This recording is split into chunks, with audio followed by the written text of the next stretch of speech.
Good morning, Scale. I am so happy to be here. Welcome to Kubernetes Community Day.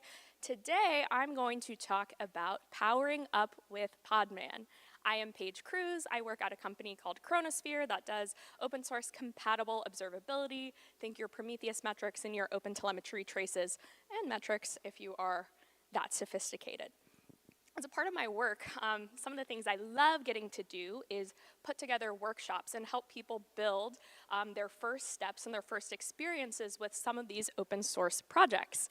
And as you can see, one of the prerequisites on there is installing Podman Desktop. I'm actually surprised I specified desktop instead of Podman, but my counterpart Eric worked at Red Hat, and so when we were setting up all of the workshops for our team, he said, I'm going to use Podman. You're free to use whatever you like, but like maybe you should use Podman so we can have some standardization. I said, I've been using Docker my entire career. Docker and I kind of came up at the same time in technology, and I thought, why would I want to use some other container system that I just don't know anything about when Docker works just fine for me? But I'm one for standardization, so I said, I will give it a try. And I found out that it actually was not that painful to make the switch from Docker to Podman, and that's why I wanted to bring this talk out to this conference, because I don't think enough people know how easy the path is today compared to maybe a few years ago. So, what is Podman? And to be honest, I spend so much of my time thinking about observability, tracing ecosystems, metrics, all of that stuff. I've really taken containers for granted. So I want to start kind of at the beginning with Podman, looking at the logo. Who are they? What does this mean? How did this project get started? Well, these are not actually seals. They are selkies, which are a mythological Irish creature that can turn from woman into seal. They are shown always as a pod of seals, perhaps because Podman is short for pod manager. I just really love that little bit of culture there. They also have names. We have Kathleen, Margaret, and Roisin.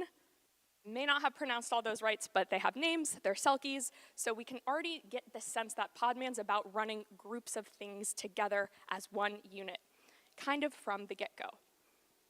And Podman is not actually new. Once I started looking into this, I saw the first release that I could find publicly as 2018, so about like 6 years ago now, Podman was kind of released to the world. From there, a fast follow a year later with the V1, and then, the pandemic, and I'm sure some important things happened, but our next big milestone that I saw, really when I started to learn, there's other container runtimes, is when Kubernetes removed support for Docker shim. And my day-to-day didn't change. I continued to use Docker containers locally, but I was like kind of given a peek into this world that there was a lot more going on in this whole container space than me or a lot of my developer friends even knew. So following that, Podman Desktop V1 was released last year, which brings us today. So excitingly, literally looked at the Podman blog yesterday, which dropped that they are planning to launch Podman 5.0. They're doing a major rev from 4 to 5. So now is actually a really great time to get started, particularly if you're a Mac user, which is not super the vibe of Scale, but I particularly had some trouble with the VM, with QEMU, I do not know how we say that, but I basically had to switch to the Apple's hypervisor. It's having a lot of issues with the VM, and the good news is they fixed all of that stuff in Podman 5.0, as well as made the boot time faster, increased reliability and efficiency, all great things that we care about. Cool. So the official definition of Podman, like what is it, you will find that it is a daemonless container engine for developing, managing, and running OCI-compliant containers on your Linux system. Asterisk, Podman supports other types of systems, but of course it first started with Linux. So we're going to take this term by term. Container, of course, I like to think of it as sort of a terrarium that is encapsulated a whole little ecosystem within there. There's bugs, there's air, there's plants growing, everything's going. You can take that container, put it in your kitchen, put it in your bedroom, but it's got everything it needs no matter where you take it. And that's kind of what we do when we containerize or package up our apps with their dependencies and all of that stuff. Cool. So what is a container engine? This was news to me. I didn't really think about it because Docker, of course, kind of presents itself as an all-in-one package to developers, so you don't really think about different components a part of containerization. But what I learned is basically the container engine is what containerizes, meaning it needs to turn that image, which is like a tarball of all of the files and stuff that you need, into a running process. That is what the engine part does. So it takes your user input, it pulls images from registries, it expands or compresses, because sometimes these images get beefy, prepares mount points, and manages metadata. So that is like the engine part, all of the things that we need for this to go from a set of files to a running process. And now we'll come back to daemonless. What does that mean? Daemons are kind of continuously running programs that go on in the background. Docker uses this to manage container engine duties like launching new containers. So Docker has a daemon, Podman does not have a daemon. We'll learn what Podman does is it launches new containers by forking and running separate child processes and managing them via systemd, not via like Podman daemon, which is nice because it's one less thing to run, one less security risk, and just kind of simplifies things. And that brings us to the acronym, Open Container Initiative. What is this? Well, this is the group that enforces or that puts together the standards, which is what powers the portability of containers. Containers on their own would not be portable if we did not have the OCI to define a runtime spec, an image spec, and a distribution spec. This is what lets us run containers on all sorts of different machines and different systems. So I did not know about OCI. I'm very happy they exist. I had kind of just been a little user, just taking my Docker containers from my local laptop and putting them into prod, not really thinking about how that all happened. So now we can kind of have a little bit more insight into what it means that Podman is a daemonless container engine for running these OCI containers. But when we talk about Podman, kind of similarly to how when you talk about OpenTelemetry, you're actually talking about a few different things, and Podman's sort of this umbrella project for a couple friends, namely Builda and Scopio. Builda builds OCI images, and you might think, isn't that what Podman's doing? Like, why would you have this separation of concerns there? What's the difference? But really, it's that Podman is creating containers for you to have long-lived, for your services to run more durable containers, say. Where Builda is about that intermediary building step. And I ran across the docs that said, think about build a run, just like in your Docker file, a run command to kind of create a new layer, and then that whatever was doing that goes away. Where when you're doing a Podman run, you actually care about that thing running long-term and sticking around. And then Scopio is the piece that talks to the image registries. It gets images, it does the signing, it does, it retrieves the info. It does all of the talking to that external sources for where those images are hosted. But I think with everything in life and technology, it's important to talk and ask the question, why? Why does this exist? Why do we have Podman? Why should I consider changing from what I know with Docker to Podman? And really, to me, it boils down to open source enabling choice. It is not fun when you only have one dominant player in a space.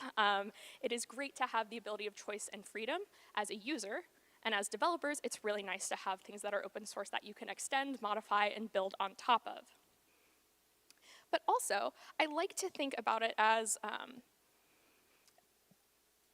not every use case is supported by Docker. What I learned about the history of Podman is that there are banks or like really highly secure systems that have not been able to use Docker and get the advantages of containerization that the rest of us have enjoyed. And part of it is due to that security issue with that rootful daemon that Docker runs. So we have left some people out of the containerization race. Podman is here to kind of invite them to the party. And I kind of think about it like, you know, we have Prometheus for metrics, OpenTelemetry has metrics. Why would we waste time in OpenTelemetry like creating a whole metric spec and instrumentation and then processing in the collector? Well, Some people may be totally happy using prom the whole way and OTel just for traces. Some people may need the standardization across an organization for all those signals and want to go all in on OTel. So everybody's got different constraints that they need to work within, and so I think having more choices is awesome. The second thing is Podman was able to learn from maybe some of the earlier design mistakes of Docker, was able to design container engine in the world of Kubernetes, within the context of Kubernetes. It's right in the name, Podman. So these days, it's very nice to get started with Podman if you're running Kubernetes in your later environments or production, because it is what you're running locally is going to match a lot more than, say, like a Docker Compose. But we will get into that. So what are some benefits of Podman? What might tickle your fancy? What might make you interested in giving it a whirl? Obviously, the first big one is security. And I really wanted to look into this, like, what is the issue? Like, what can you do when you're root? Why is it so bad to have a rootful daemon? And I was going to list on here all of the capabilities and things you can do when you run as root, but I would have run out of space because it's basically, there's like 2 things you can't do as root, but everything else you can. So that is pretty scary on the face of it. But it wasn't until I read Alex Hope's blog post, Hiding Malware in Docker Desktop. It's from the Atlassian security team blog 2 years ago. Highly recommend it. It really showed the danger and the invisibility that comes with running a rootful daemon. So Alex had said, okay, we've got bad malware.sh. If we run it as our normal user, we can see our user, we see our ID, and we see the command that run, commit cybercrime.py. Oh my God, that would probably raise some flags at your security monitoring. However, running that same malware script within a Docker container, within Docker Desktop locally, it actually just looks like everything's running fine. We just see com.docker.hyperkit and then just the normal Docker run command. So that was the thing that really flipped the switch in my mind of like, oh wow, there's a big difference between visibility and what's going on between those 2 options there. So really, the security posture comes from the combination of daemonless and rootless containers. And kind of an exercise you can do for yourself is to run a Podman image or run a container. And you can see that the root user with inside of there is your non-root user outside of the container. So yeah, really the difference is when you launch a container with Docker, the Docker client communicates to the Docker daemon, which communicates to the container daemon, which then launches an OCI runtime, like runc, and then launches PID1 of the container. I did not know all of that stuff was happening when I did Docker run. When you do Podman run, the Podman pulls the container images, configures the storage, launches the OCI runtime, and then starts the container, but as a child of the container and the original container engine command. So that's what you get that visibility into. So security, that's a pretty good benefit. I don't have a security background, so I love when things are designed with security from the get-go. I feel a little bit better. The second benefit, which you might say is a double-edged sword, is that it's going to be familiar-ish to you if you are a Docker user. If you've been using Docker for years, it's in your muscle memory, it's sprinkled across your scripts and your pipelines. A lot of people joke that you can just alias Docker to Podman, and that is how some people get started, and then they run into the bumps along the way. But that is how compatible they are, specifically Podman CLI to Docker CLI commands. Let's see. Yeah, so also, just like Docker, you will forget to run podman system prune -y, and you will have all of these images stacking up. So not only the compatibility with Docker CLI, but Kubernetes asterisk. We will get into what Kubernetes objects Podman supports, but it is nice to have pods running locally, which is going to be a lot closer to what you're running in later environments than, say, Docker Compose locally, then at some point we turn it into a pod before staging, and now ops has to do all of this configuration and management of that translation, and app devs live within the Docker Compose world. I have been there. It is very frustrating. It just rebuilds that same wall. So it's great to have pods locally, getting developers used to looking at pod YAML, and kind of those concepts. So of course, pods are treated as a first-class citizen within Podman. It is really, really nice. I cannot overstate that. I have tossed all of my Docker Compose away. I'm very happy using pods locally. However, it's important to note, like, Podman is great locally. It is not a container orchestrator. It's not Kubernetes. You are still going to want Kubernetes in your life. But you're going to want to introduce Podman locally. The rough edges here is, depending on how complex your Helm templates are, or some of the other things that you're doing with your Kubernetes configuration, you are likely not writing raw YAML, I hope not. Podman doesn't support all of those things, so it's not a one-to-one match. It is just that it is a little bit better for running a few things. So if you happen to have your Helm templates or lots of automation that spits out at the end raw Kubernetes YAML, and that lives in repos that are separate from application repos, you're gonna wanna bring those in, bring all that stuff closer so that the app devs can get to the raw, as close as they can to the raw YAML that is gonna be used later. Just really minimizing the differences between local dev configuration and later on, I find to be helpful. So this section is all about first time that you interact with a new technology is really important. If you have a great experience, you're gonna keep going, you're gonna tell your friends, you're gonna read the docs. If you have a bad experience, you are probably gonna read the docs in anger. You are still probably gonna tell your friends not to use this. And that's why I wanted to talk about a really nice, easy path for you to get started, specifically from the point if you are already a Docker user. So, obviously, install Podman. The docs are great. Just go ahead and do that. Our hello world, of course, we see our beautiful selkies up. That's just going to be a Podman run hello-world. And once you've got that going, go ahead and bookmark the troubleshooting page. And this is not that Podman is super buggy. It is that the community, I think the Linux community writ large, but also specifically Podman, has a great community support. Because this is relatively newer than Docker, there are going to be new issues and bugs to run into across a variety of devices. And instead of being on your own, you're actually a part of this big community that has put, at the time of this talk, I think 42 different entry-level scenarios you could run into with their solutions. So yeah, can't say that enough. Bookmark the troubleshooting page and maybe the create an issue page as well. And for those that live in the CLI, I will just have a small plug for Podman Desktop.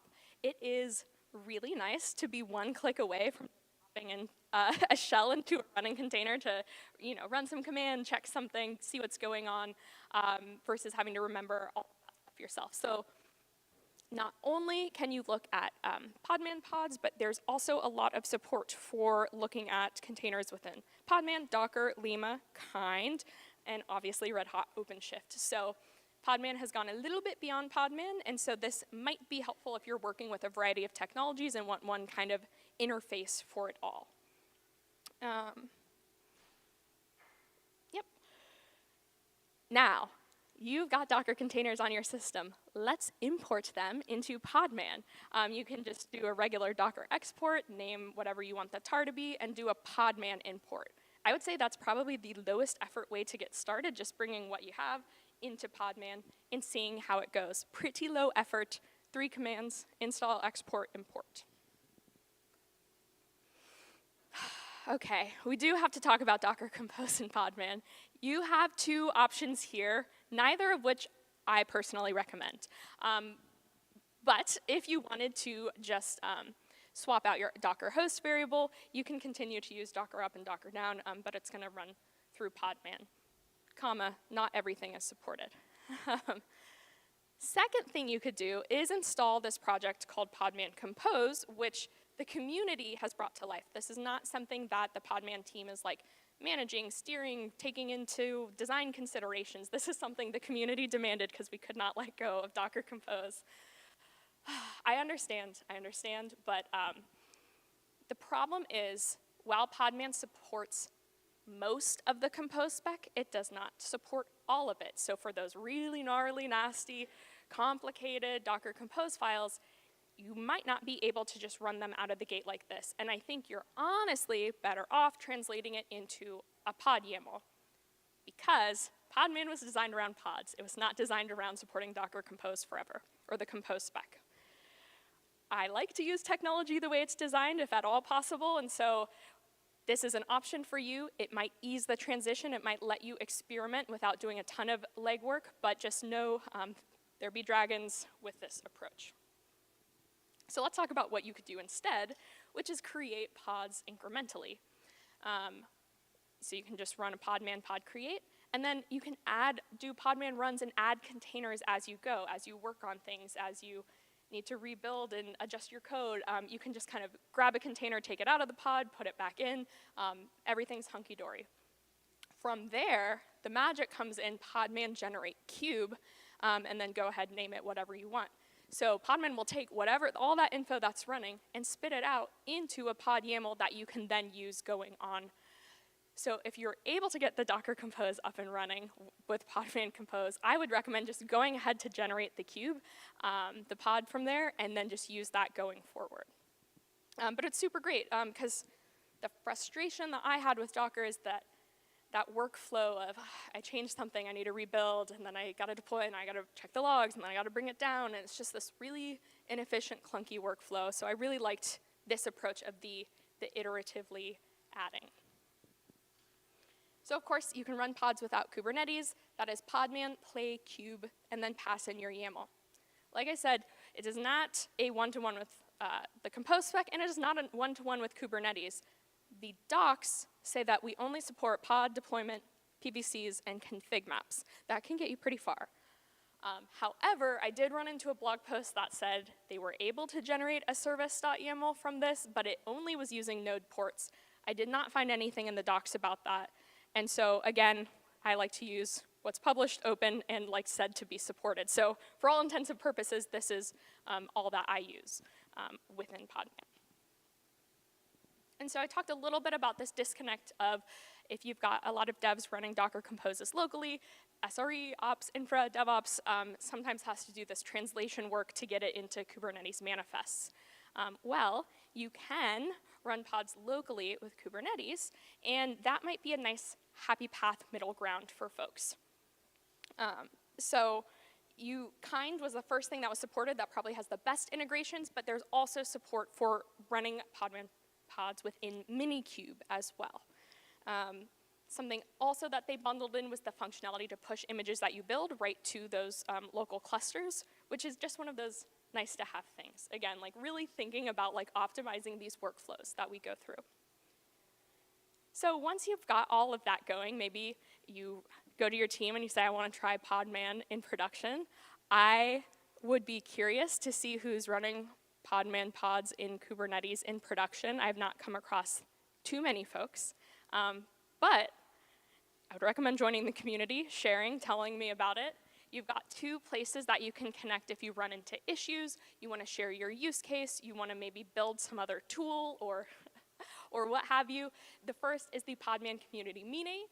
What is lovely is they record it and they have the meeting notes up. So even if you miss something, it's easy to see what is the latest going on. I could watch a video, I could skim the notes, kind of whatever modality works for you. Or of course, joining live. The second is the Podman Community Cabal, which is more about like steering of Podman designs and any outstanding issues. So if you had a super big bugaboo, might be nice to join a cabal and get a quick answer. That might not get lost in all the IM systems we have these days. And I think the most important quote that I came across in the docs was that no contribution is too small, even if it is a spelling mistake or a full-blown feature. Like I said, Podman is about 6 years old if we're going to count from the first public release. Docker's been around for a lot more than that. Docker's seen some things. We're going to run into issues with Podman. It is not perfect. We have not found all the bugs, we'll say. So it's really incumbent that you become a good open source citizen and you you do bug reports or even just like +1ing on bug reports that match your use case or updating the documentation, because when you make it better for yourself, you're making it better for all of us.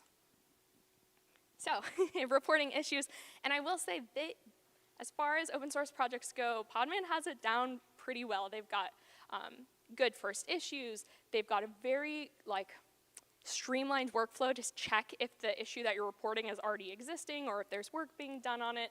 So it's not like your complaint is going to go into the suggestion box that gets thrown in the trash. Like, there are many, many avenues for you to check in. If you want more direct communication, IRC, Matrix, Discord, Slack, so many IMs, and the email, the mailing list, which is a great one to be on just for kind of those occasional updates. They've got a beautiful guide to contributing if you so happen to need to contribute something or contribute a fix. Really detailed documentation, really have laid out the red carpet for people who are not on the Podman team to come join and contribute. If you don't have a use case for Podman today, you can give it a whirl with my OpenTelemetry workshop. There's also, I believe, a Prometheus and a Fluent Bit workshop that'll just get you running Podman pods like in a normal context, and also learning a bit about observability, which is never a bad thing. So definitely check that out. If you want the deeper dive, you're like, how is the networking happening? Like, I need to know more. Podman in Action is a really great book. I actually have a copy here that I can give to somebody. I picked up a signed copy at KubeCon, so I'd love for someone else to take all of the learnings from that book. Really, really recommend. It walks through not only just the how to do stuff, which is an important part of tech documentation, but the why. Why did we make this decision? Why did we make this design decision? How did we think about what Docker did and think about what we wanted to do differently? All of those whys, at some point, you will run into, like, why does this work this way? And it's helpful just to know that background. So, with that, thank you. You can find me, I have a blog I write sometimes, but I'm all over the web as PagerDuty with an I, and I work at Chronosphere, and I picked out this really cute, teeny, tiny TV that you could win if you enter. It is from the Tiny Circuits company, who I absolutely adore, and I really think that somebody's going to have a really fun time with this. So with that, I do want to ask, who is using Podman today? Oh my goodness, who's using it in production today? Do you want to share a little more? How long?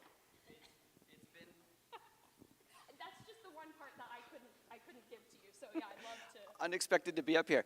We use it in production for, we release open source software that is monitoring software called PMM, and we use Podman when we deliver it for our managed services customers. So we have, I can't give the specific numbers, but somewhere around 100, okay? And so this is for fairly large deployment. So we're very happy with it, and it works great, and it's open source.